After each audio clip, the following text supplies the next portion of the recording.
ভোলপুর গ্রামের পাশে একটি গরিব পরিবার ছিল। কিছুদিন ধরে ওখানে কোনো বৃষ্টি হয় না, তাই কুয়োর পানিও শুকিয়ে গেছে এবং চারদিকটা শুকনো শুকনো হয়ে গেছে। গিন্নি ও গিন্নি, কই গো, এবার খেতে দাও, খিদে লেগেছে।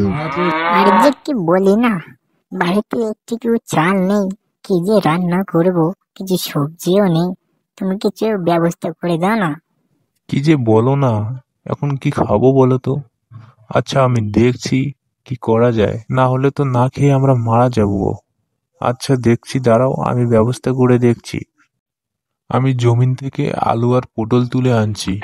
আচ্ছা তুমি যাও, তাড়াতাড়ি আসো।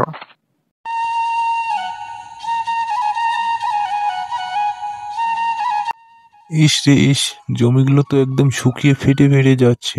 আলু পটলগুলো তো একদম ভালো হয়নি। দেখছি এর থেকে কিছু শাক সবজি নিয়ে যাই, বাড়িতে গিয়ে এগুলোই রান্না করে খেতে হবে। গিন্নি ও গিন্নি, কই গো, এই দেখো আমি এইটুকু পেয়েছি শাকসবজি, এগুলোই নিয়ে আসলাম। তাই নাকি? হ্যাঁ গো হ্যাঁ, এইটুকুই পেলাম, আর এইটুকু দিয়েই কাজ চালাতে হবে। আমি জঙ্গলে গিয়ে কাঠ কাটবো, কাঠ কেটে বিক্রি করে চাল ডাল নিয়ে আসবো। আচ্ছা ঠিক আছে, তুমি যাও, তাড়াতাড়ি কাঠ কেটে নিয়ে আসো, নাহলে তো আমরা না খেয়ে মরে যাব। আচ্ছা আমি গেলাম তাহলে।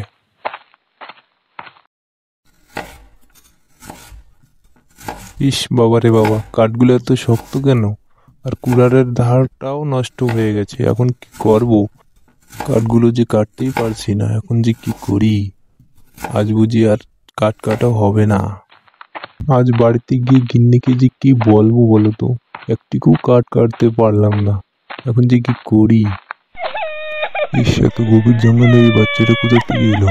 আর ওর পাটা মনে হয় ফেসে গেছে, যাই গিয়ে দেখি। তুমি এত গভীর জঙ্গলে কিভাবে এলে? আমার মা আমাকে এখানে রেখে চলে গেছে, এই তো মা আসছে। তুমি আমার মেয়েকে বাঁচালে, তুমি অনেক ভালো মানুষ। দাঁড়াও, তোমাকে আমি একটু উপহার দিব। এই নাও তোমার উপহার। এটি হলো একটু জাদুঘরি ঘোড়া, এটি দিয়ে তুমি অনেক বড় লোক হতে পারবে। অনেক অনেক ধন্যবাদ পরিমা, আমি আসি তাহলে এখন। গিন্নি ও গিন্নি, আরে দেখো কি নিয়ে এলাম। ওই জঙ্গলের এক পরী আমাকে এই ঘোড়াটা দিল আর বলল এটি কোনো সাধারণ ঘোড়া নয়, এটি নাকি জাদুঘরি ঘোড়া, যা দিয়ে আমরা বড়লোক হতে পারবো। কি বলছো তুমি? সত্যি কি আমরা বড়লোক হয়ে যাবো? তাহলে আমরা অন্য কোনো গ্রামে চলে যাব। তাছাড়া আমাদের গ্রামে তো পানিও পাওয়া যায় না। তুমি ওইসব কোনো টেনশন করো না, কাল সকালবেলায় আমরা গল্পের শহরে চলে যাব এবং ওখানে অনেক সুখে থাকবো। পরের দিন সকালবেলা চলে আসি গল্পের শহরে।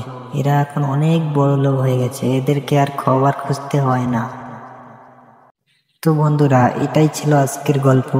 ভিডিওটা কেমন লাগলো?